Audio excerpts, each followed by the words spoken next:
Nakapag-break ka na ba? Nakapag-relax ka na ba? Saan ka man nagtatrabaho, mapa-opisina man o work from home o mula mismo sa pwesto, sasabayan namin ang break time mo. Sasabayan namin ng mga balita at komentaryo, mga panayam ng mga taong viral ngayon. DZRH Break Time! RH Break Time!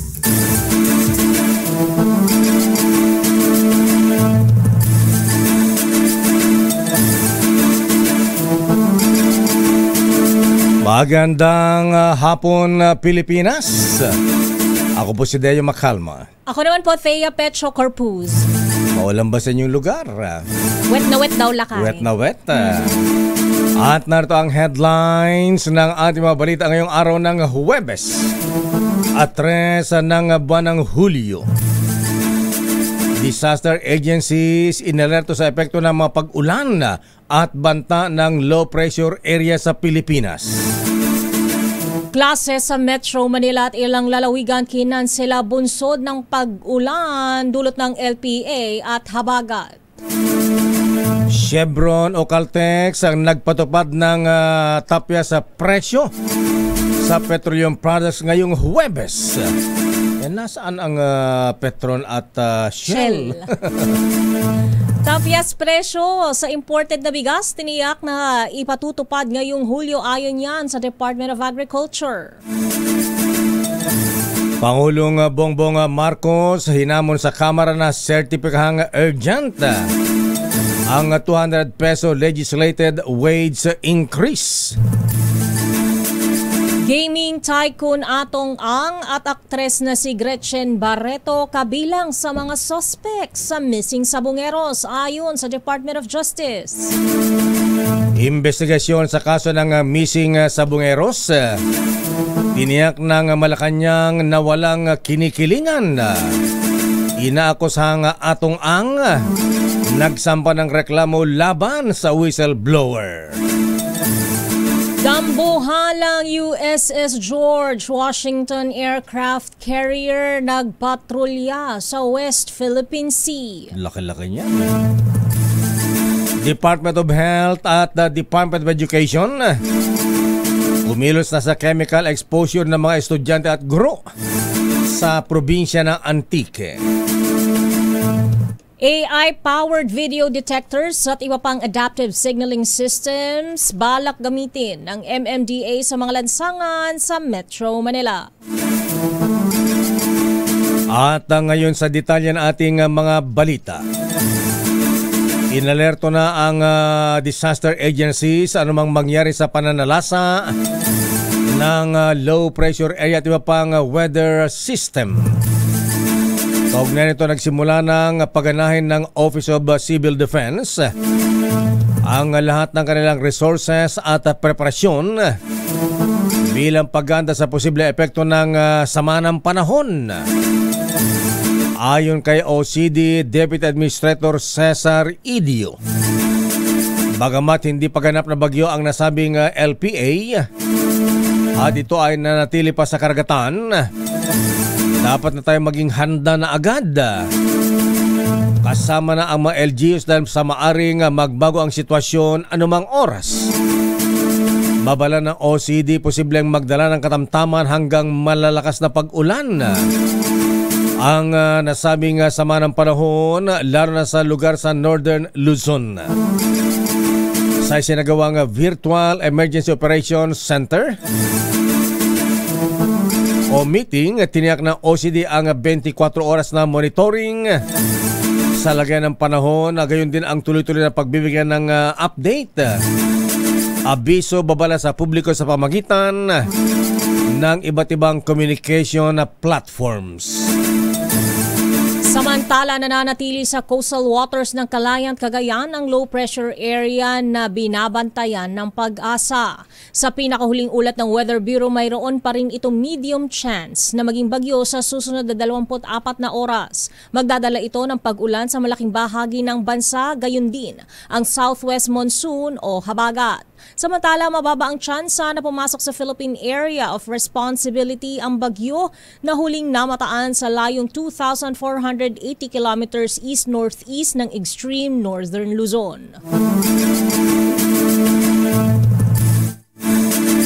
At dahil nga sa mga pagulan sa Metro Manila kanina, nagdeklara ng walang pasok sa mga eskwelahan na bunsod na malakas na pagulan dahil sa habagat o southwest na monsoon.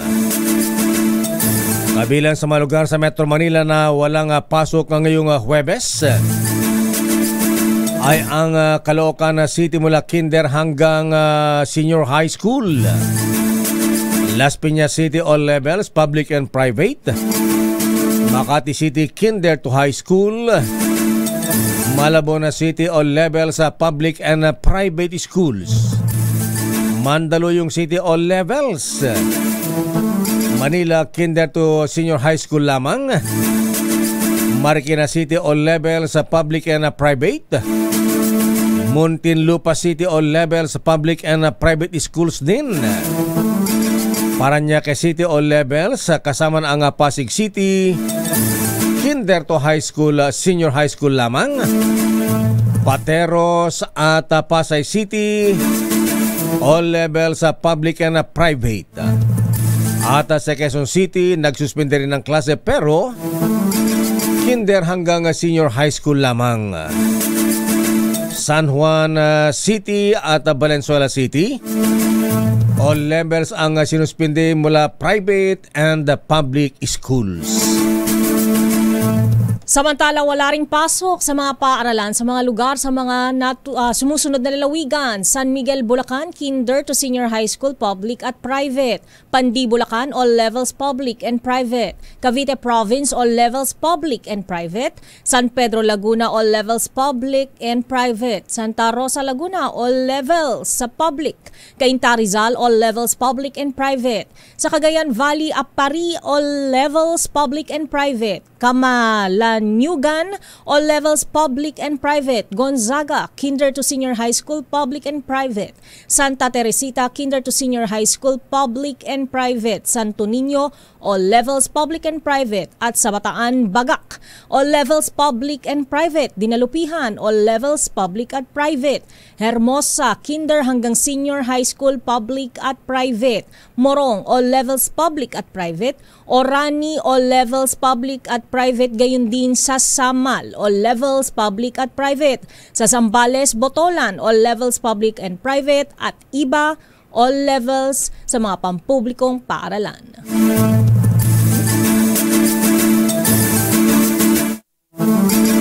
Samantala, good news naman, nagpatupad ng panibagong oil price rollback ang Caltex ngayong araw. Ayon sa kumpanya ng Caltex, binabaan ng 60 centavos kada litro sa kanilang gasolina, 35 centavos sa diesel at 50 centavos kada litro naman sa kerosene. Ito ay kalawang beses na nag-rollback ang Chevron ngayong linggo. Kamakalawa ay kasama ang Chevron sa iba pang oil companies na nagbaba ng presyo ng kanilang produkto, 140 sa gasolina, 180 sa diesel at 220 kada litro sa kerosene.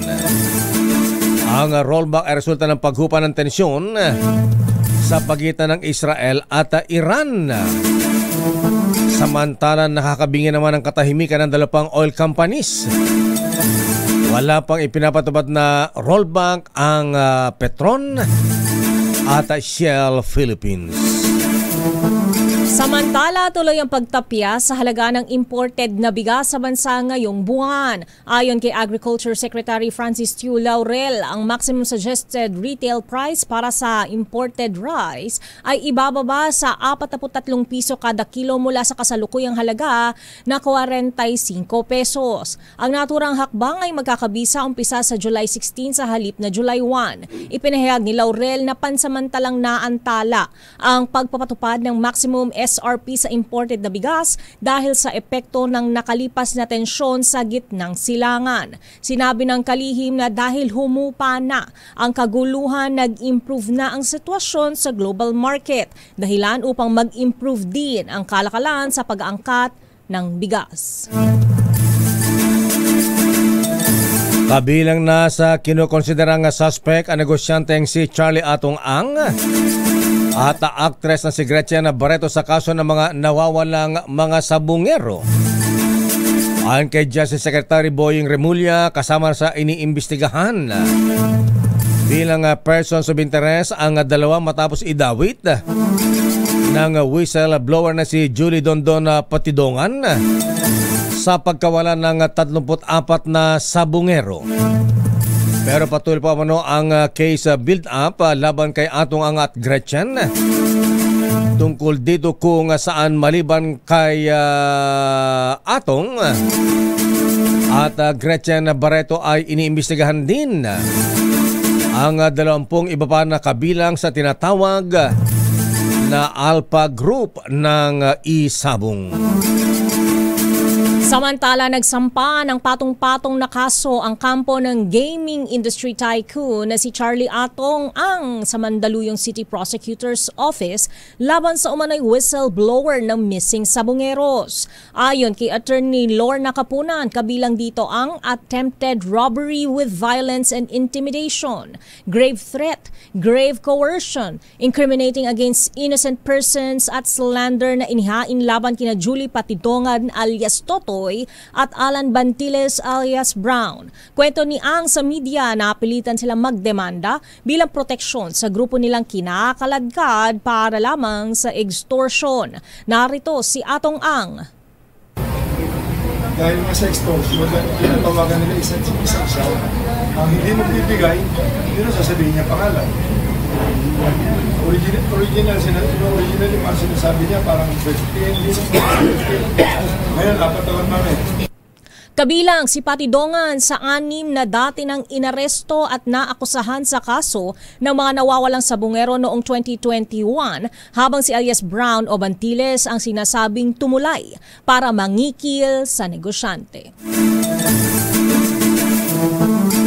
At habang mainit ang pagkawalan ng mga sabungero, abay lumilitaw na rin ngayon na ang whistleblower na si Dondon Patidongan ay miyembro pala ng kilabot na Kuratong Balelenggang na sangkot sa mga robberies at illegal drugs.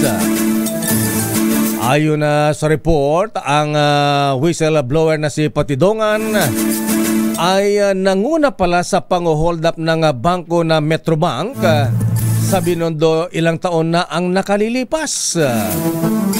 Ito ay sangkot din pala sa pagpatay sa isang pulis. At pati ang kanyang kapatid ay napatunayan ding nagkasala sa kaso ng pagpatay. At tiniyak naman ng Malacanang na walang kinikilingan ang administrasyon sa pagpapatuloy na investigasyon sa mga nawawalang sabungero. Ayon naman kay Palace Press Officer Claire Castro, inatasan na ng Pangulong Marcos ang Department of Justice at iba pang law enforcement agencies na ipagpatuloy ang malalimang investigasyon. Sinabi rin ni Castro na makakaasa ang mapamilya ng mga biktima na pananagutin kung sino man ang sangkot sa nasabing pagpatay.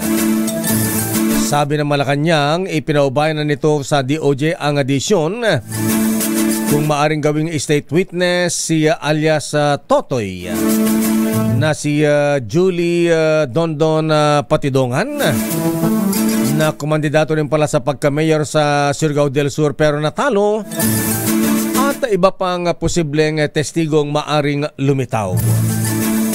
Narito si Yusek Claire Castro.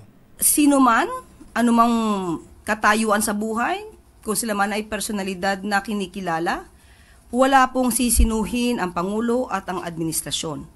Kung may dapat na panugatan, dapat lamang pong maimbestigahan ng mabuti para mabigyan ng hustisya ang mga pamilya ng sinasabi nating missing sabungeros.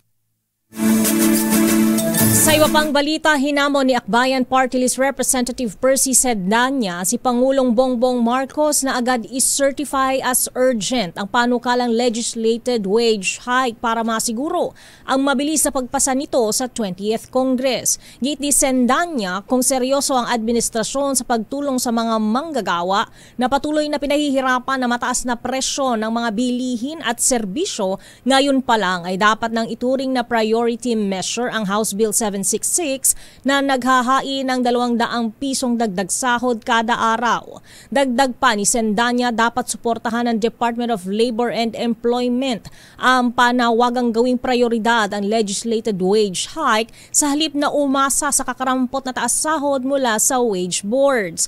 Kasabay nito, minaliit ng mambabatas ang 50 pesos na wage hike na inaprubahan ng wage board sa National Capital Region na anyay hindi sapat para makabawi ang mga minimum wage earners.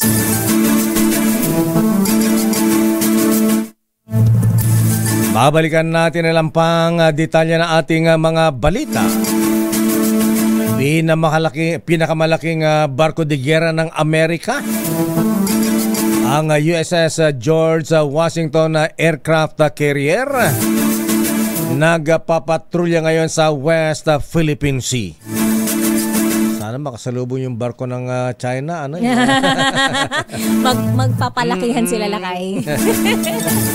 Department of Health at Department of Education pinaimbestiga ngayon ang pag-leak ng chemical sa Antique. Artificial intelligence powered video detectors abay gagamitin daw ng MMDA sa mga lansangan dito sa Metro Manila. Ang detalye ng balitang yan sa ating pagbabalik sa ating palatuntunang break time. RH Break Time. Oras sa Mr. Cesar Lee, Mr. Michael Ismaygay, Abag, Lieutenant Larry Francisco, Hermana Rosie Sarangaya, alas 4:28. Break Time. Oras Miss Thea. Alas 4:35. It's been raining in Manila, hindi ka ba nilalamig? Lamig na nga eh. Oo nga. It's been raining in Manila, hindi ka ba nilalamig? But if it's raining in Manila, hindi kita marinig. Umuulan pa ba sa inyong lugar? Abay, dito sa bandang Pasay, Manila ay medyo nag-recess yata. Ayan. Break time daw lakay. Break time, ayan. Medyo tumigil. Pero may banta pa rin ng pag-ulan. Asa ng mga reports? Babalikan natin mabigan ilang pang mga balita. At bago ang mga reports ay nasa linya na ba natin? Ang maswerteng nagpadikit ng DZRH sticker na maaaring manalo ngayon ng 1,000 piso kung masasagot niya ang ating tanong. Nasa ating liyan si Kuya Philip Clado. Ba? Iba yung apelyado na Clado. Di ba Calado ito? Ayan. Tigasan kaya ang mga parang, Clado. Imported? Kiko Calado. Ayan. Imported Siya ay taga Montalban, Rizal. Kuya Philip, magandang hapon po sa inyo. Magandang hapon din po. Ayan, umuulan po ba ng basa sa lugar niyo sa Montalban? Ay, medyo paambon-ambon po. Ambon-ambon. Pero kanina, malakas po. Talaga, ha? Ayan. So, apektado ang pasada? Ay, apektado po. Medyo mahina yung pasada at wala pasahero. Ayan. Ano bang sasakyan nyo, kuya? Bus ba yan?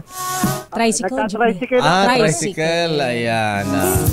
Okay, Kuya Philip Clado, ang tanong namin sa iyo, abay sa July 15, meron isang himpilan ng radyo, ang kauna-unan dito sa Pilipinas, ay magse-celebrate ng kanilang 86th anniversary. Grabe. Oo. Kauna-unahan. Yes. Nagkakataon po, syempre. DZRH. Aba, di ba? Di pa ako tapos, Di kuya matapos, nasagot mo na, Kay. Sinagot Ay, mo na ka. palagi po akong nakikinig dyan. Ganun ba? Ayan, oo. Dahil alam mo na yung sagot saka na ka na bigyan ng regalo. Ayan. Saka na. To follow. Ay, radyo po ako sa aking tricycle. Ayan, may radyo sa tricycle niya. congratulations, Kuya Philip. Ang galing-galing mo talaga, ha? Ayan. Palagi ko pong naririnig, lagi kayong may napupunot na nananaw. Aba. Kabisado nga yan, Buti Kay. naman at marami kayong updated kayo sa mga balita. Ano po, ha? Opo, palagi po ako nakikinig. Ayan. Maraming salamat, Kuya Philip Clado. Congratulations. Maraming salamat din po. Okay po. Ayan. Bukas mananalo kayo uli. Ayan. Nang. Kung maswerte kayong Ayun. matatawagan. Ayan. At ngayon balikan natin ang mga reports. Standby, Let Narciso mula sa Malacanang. Abay, bago ang ating mga balita, batingan mo natin na happy birthday si dating Congressman Mayor. Diyan sa inyo sa Antipolo City. Ayan. Hello po. Si dating Congressman, dating Mayor ng Antipolo City. Aba si Tolitz. Ayan. Lito Angelito Gatlabayan. Gatlabayan. Happy birthday, Kong Mayor. Abay, binabati ka ni Aling Pining. Ayan. Pining Gatlabayan. Pining Garcia Gatlabayan. At binabati rin ni Cesar Bautista at Konsehal Marbacani. Happy birthday din kay Yusek Rex Esto Perez ng NFA. Nasa NFA pa ba ito? Dr. Marilyn Sabella ba?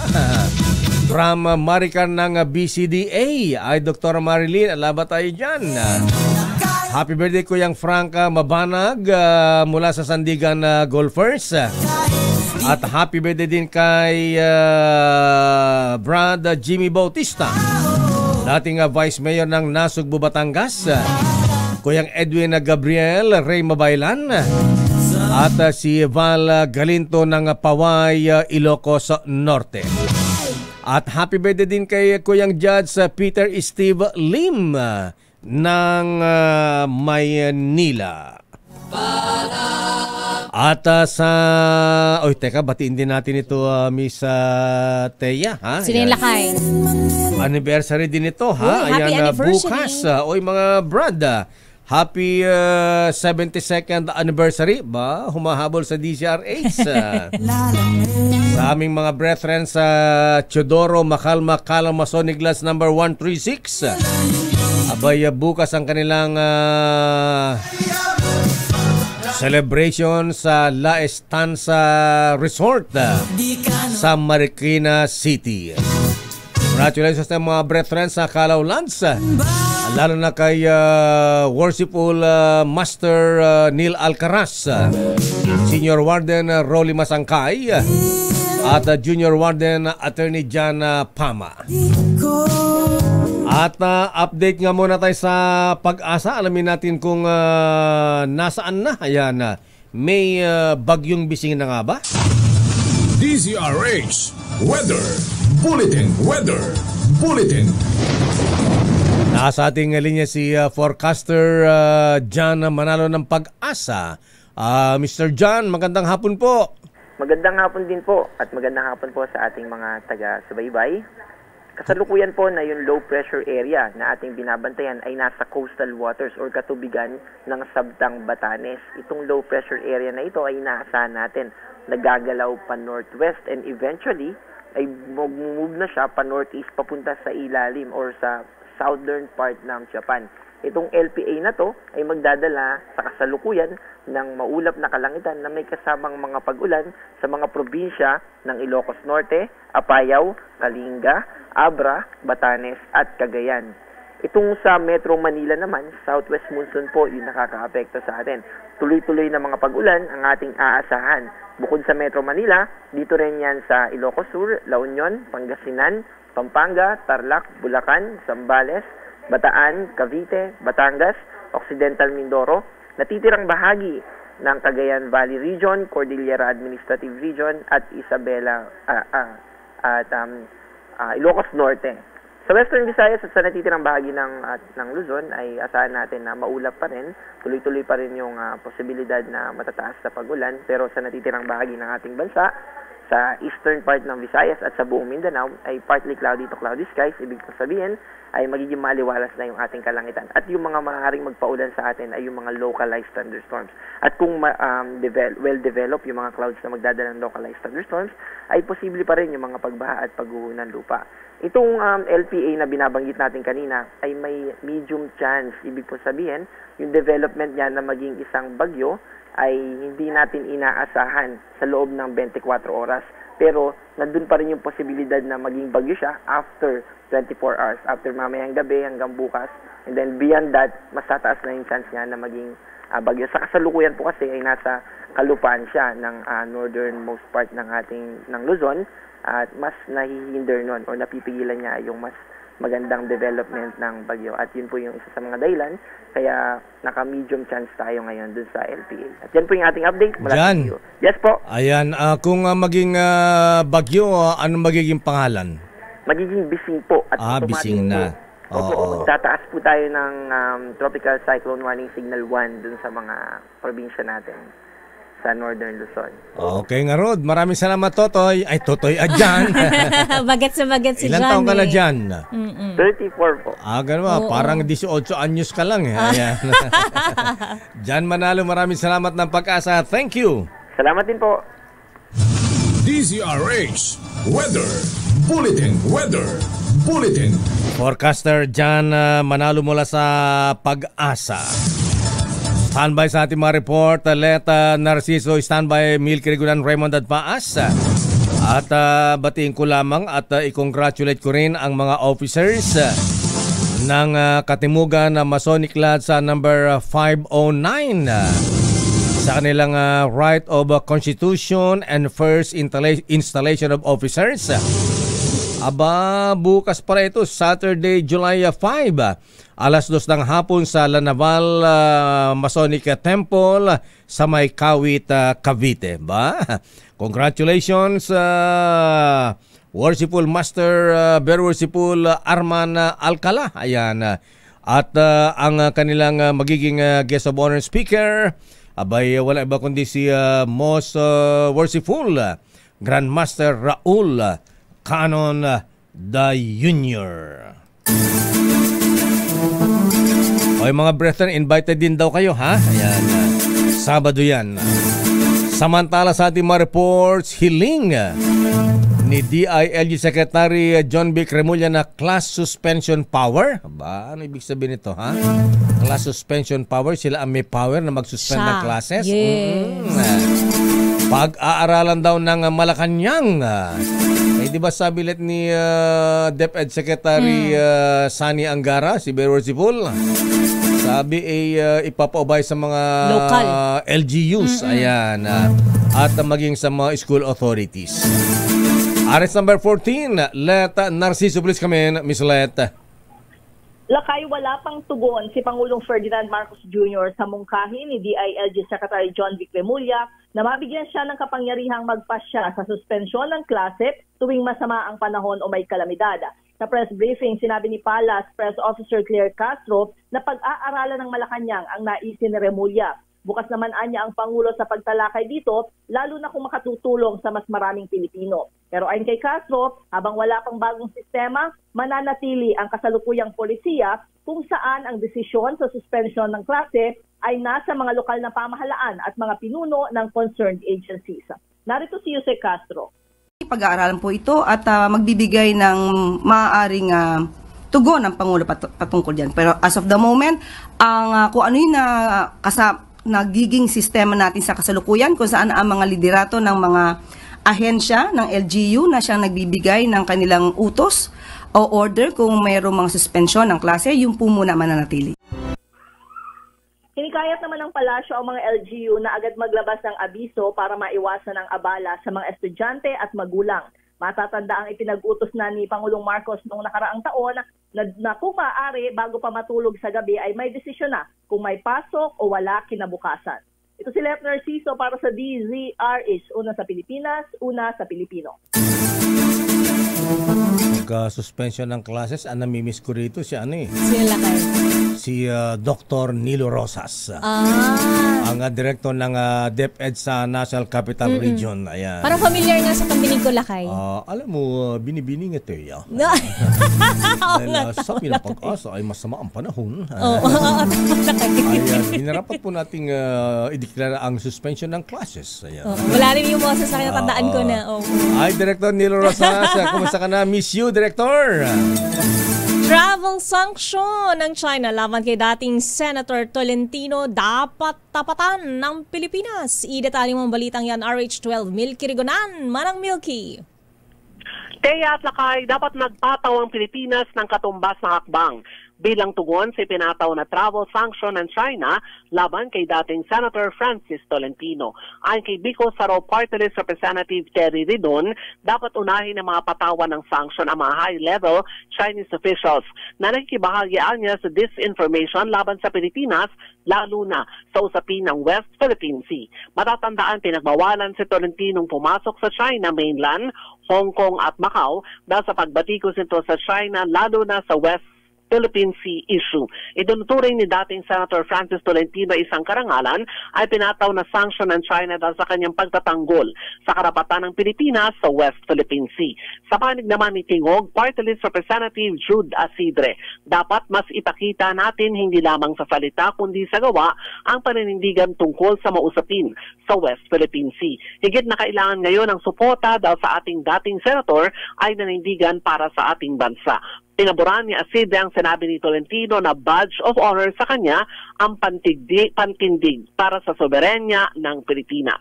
Ako si Milky Rigonan, nagulat para sa DCRH. Una sa Sakay. Kumusta ang panahon sa Quezon City? Maulan ba dyan? Maulan, Lakay, sa QC at medyo tumila ang ulan pero halos maghapon din na umuulan at umaambon. Kung hindi man malakas, may pag-ambon naman, Lakay. Okay, maraming salamat, Milky. Ganang hapon na kay Teya, ako si Milky Rigonan, nagulat para sa DCRH, una sa Pilipinas, una sa Pilipino. Samantala, iba't ibang panukalang batas para sa legislated wage increase. Inihain naman ng mga senador. Alamin natin ang detalye mula kay Raymond at Paas. Raymond. Ganyan ang gusto natin marinig, ha? Hindi yung away-away, bukulan. Ay, solusyon naman. Yung para naman sa bayan, para sa mga tao. Malapit sa sikmura, sabi nga nila. Para sa kay Vicente Chan. Ayan. Raymond at Paas, please come in. Awan. Mayor, marami sa ating mga senador ang interesado na magkaroon ng legislated wage hike. Hindi nga lang sila pareho sakong magkaano. Panukala ni Senador J.B. Hercito ay 250 pesos ang dagdag sa minimum wage kada araw. Para kay Hercito, hindi sapat ang 50 pesos na idinagdag ng Regional Tripartite Wages and Productivity Board na limitado lamang sa Metro Manila. Lahat ng mga manggagawa ay apektado ng pagtaas ng halaga ng pagkain, pasahe, healthcare at edukasyon. Para kay Senador Risa Ontiveros ay 200 piso ang nais nitong may dagdag sa minimum wage ng mga manggagawa. Pandagdag ito sa gastusin sa pagkain, school supplies at transportasyon. Kung tutuusin ayon kay Hontiveros ay malayo pa ito sa 1,205 pesos na dapat ay living wage para sa pamilyang may 5 miyembro at naniniraan sa Metro Manila. Para naman kay Senador Robin Padilla ay 150 pesos habang 100 pesos kay Senador Bongo. Ngunit panukala ni na Senador Loren Legar at Senador Joel Villanueva ay bigyan ng living wage sa mga manggagawa sa bansa. Ang 100 pesos legislated wage hike na naprobahan sa third reading ng Senado noong 19th Congress ay inakda ni Senador Juan Miguel Migzubiri. Nangako ito na kanya muling ikakain ng panukala ngayong 20th Congress. Ito si RH28 Raymond Advas para sa DZRH, una sa Pilipinas, una sa Pilipino. Maraming salamat, Raymond. Samantala, GV Florida Bus Company biglang kambyo. Hindi na magdedemanda laban sa uploader ng viral video ng karerahan ng 6 na bus nito. Idetalye mong balitang yan, RH5. Val Gonzalez. Val. Mr. Hindi na nga itutuloy ng GV Florida Bus Company ang pagsasakay. Hindi na itutuloy yung plaso ng GV Florida sa uploader ng viral video ng karirahan ng mga bus sa Cagayan. Ayon kay Atty. Alex Bertosa, ang legal counsel ng GB Florida, itong desisyon ngayon ng pamunuan ng bus company na hindi na magsasampa ng kasong cyber libel laban kay Carlo Carbonell.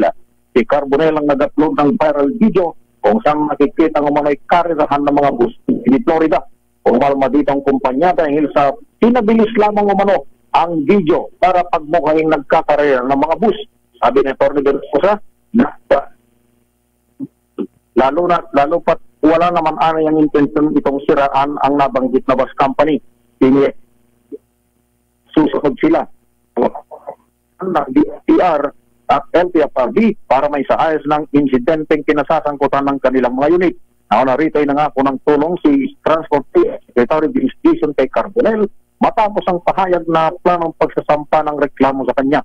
Personal na magbibigay ng abogado si Secretary Jason upang mahikayat pa ang publiko na magsumbong ng ganitong klase ng insidente sa mga kalsada. Ako si Val Gonzales, DZRH na sa Pilipinas, una sa Pilipino.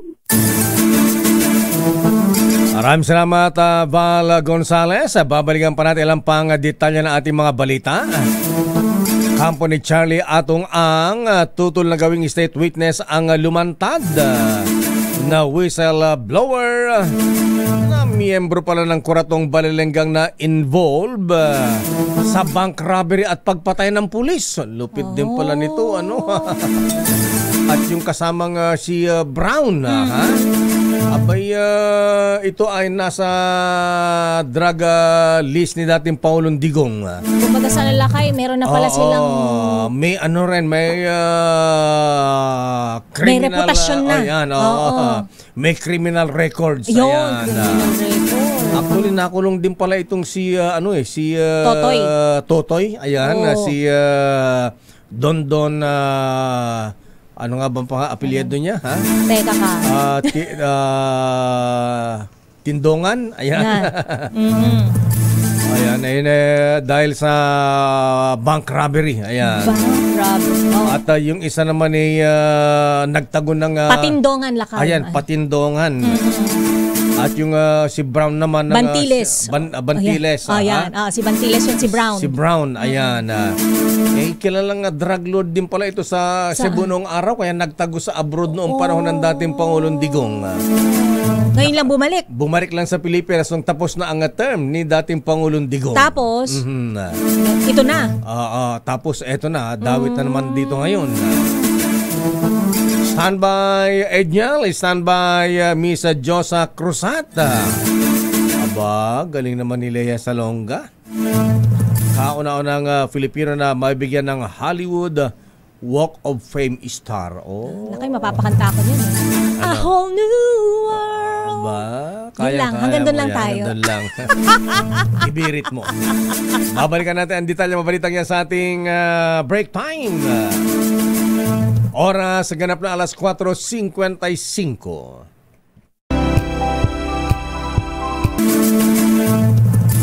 Bago ating mga reports, abay-batin din natin si Kuyang Matias Malenab ng DPWH Region 2. Uy, nakinig daw sila sa atin ngayon, ha? Ayan, nanonood pala sa RH sa TV, ha? Kasama si Kuyang Doming de Asis habang sila ay tumatagay ng Emperador Light. Buti pa kayo dyan, ha? Ay Bishop Ephraim Fautagana, magandang hapon po. Abay nanonood din sa atin. Abay katatapos lang daw ang kanyang bishop na ito, Miss Thea, ha? Wow. Katatapos lamang daw yung kanyang third year virtual class. With the third year seminarians ng St. Paul Theological Seminary sa Guimaras, Iloilo. Ba? Sarap ng mangga dyan, lakay. Paparamdam, baka padala si Bishop sa atin. Sabagay, di ata panahon ng mangga ngayon eh. Samantala sa ating mga balita, standby Edniel. Nagpapatrolya ngayon ang pinakamalaking barko de guerra ng Amerika, ang USS George Washington, sa karagatan ng Pilipinas bilang bahagi ng Western Pacific Patrol Mission ng US Navy. dito sa Indo-Pacific region. Layunin ng pagpapatrolya ng barkong USS George Washington, natiyakin ang seguridad at kalayaan sa paglalayag sa rehiyon, kasabay ng patuloy na tensyon sa West Philippine Sea. Sinaksyan mismo ng DZRH, abay kasama kahapon dyan si Miss Karen Oyong. Sumakay sila dyan.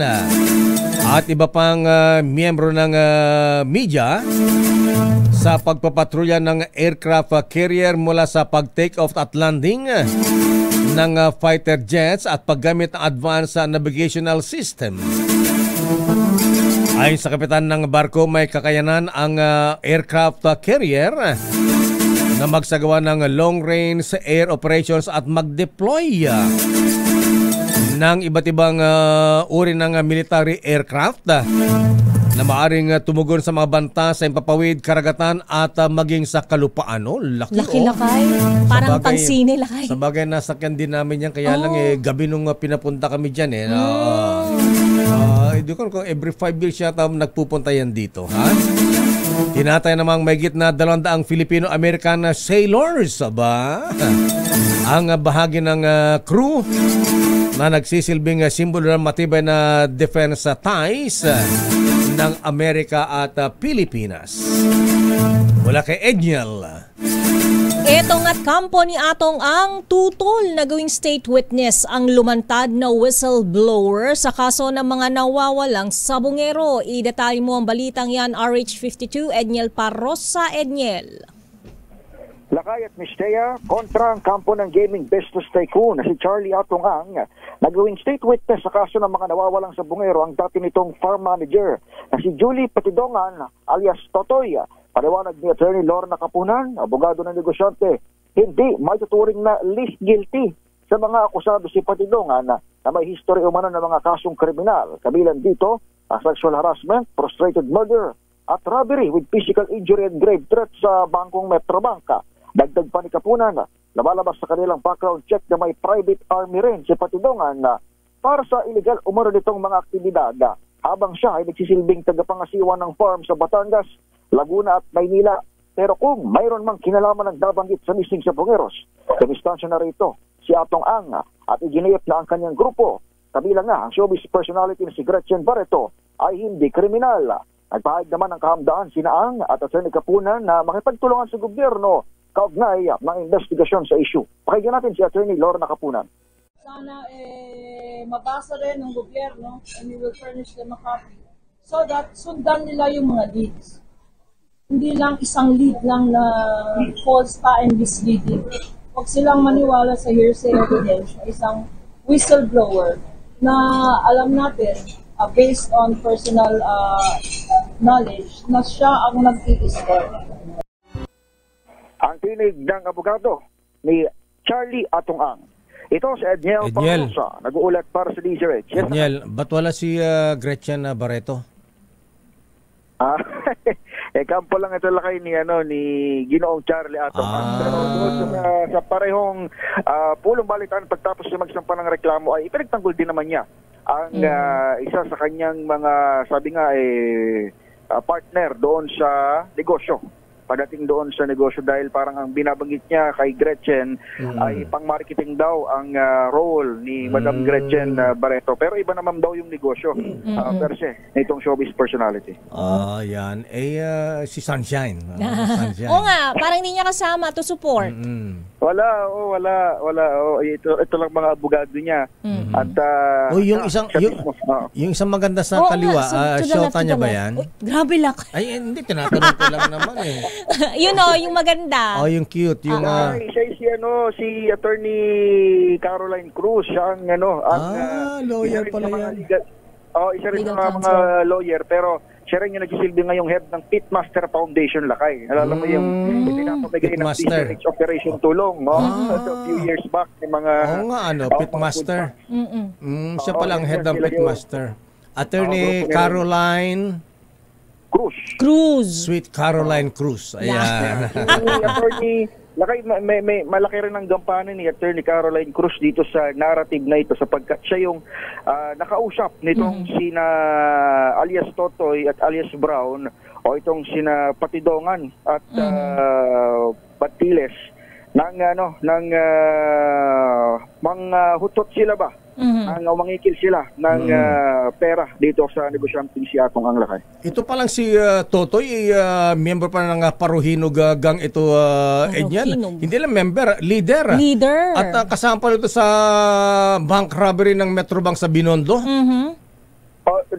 Nabanggit nga Lakay doon sa report din natin kanina na marami na siyang mga criminal case at kabilang dyan yung robbery with grave threat dito sa Metrobank mismo. Na bangko. At may pinatay na rin palang pulis yan. Taba?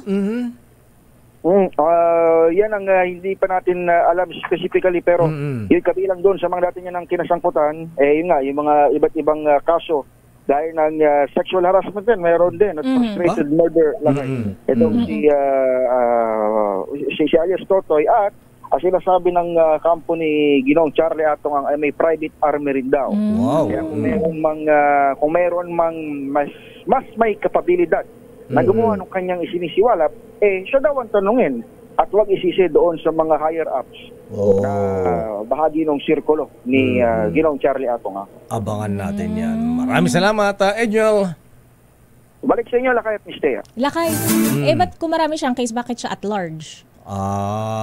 Naka-bail yata. Ayan. Tumakbo bang mayor yan, kaya lang natalo sa Borobo, Surigao del Sur ba yun?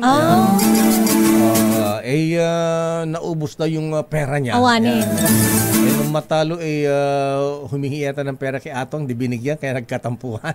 Kailan yan? Kailan siya tumakbo lang? Nitong last Nito lang? election. Okay. Masakit daw yung pagkatalo niya kasi naubos? 200 votes lang ang talo niya tapos nasimot. Ayan, ewan ko lang kung totoo yung aligasyon, ha?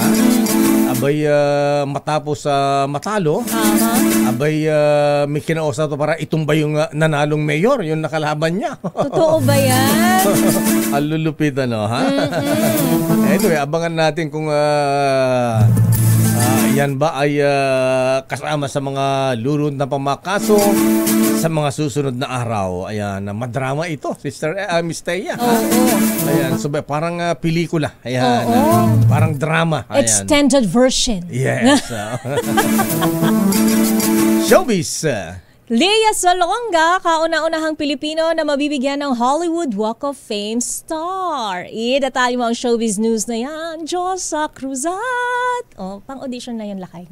Pang Miss Saigon ba yan? O pang San Ildefonso, Ilocos Sur? Josa! Miss Thea at Lakay, muling pinatunayan ni Lea Salonga ang global na pagkilala sa galing ng mga Pilipino sa larangan ng sining. Siya lang naman ang kauna-unahang Pilipino na paparangalan ng sariling bituin sa prestiyosong Hollywood Walk of Fame.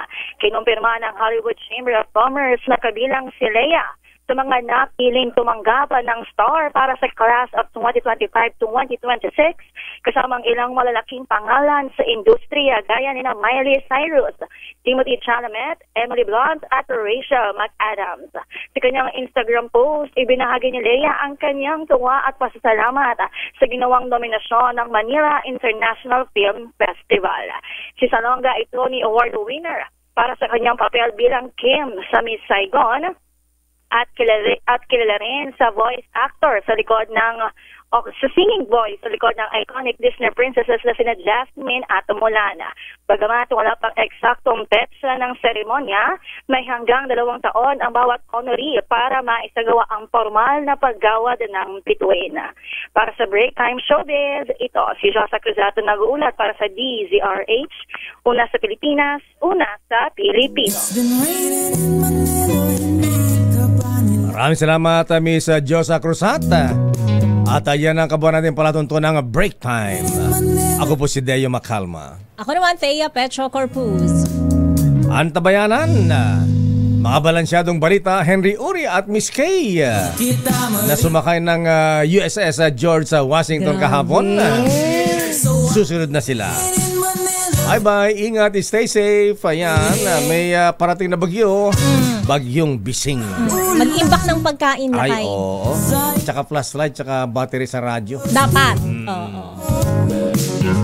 Ang oras ay hatid sa inyo ng Makati Medcare Access Araneta City ng Makati Medical Center. This time check is brought.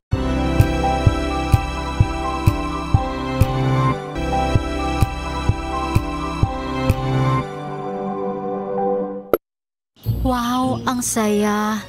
Isang barangay na labada, puro mancha pa. Goodbye,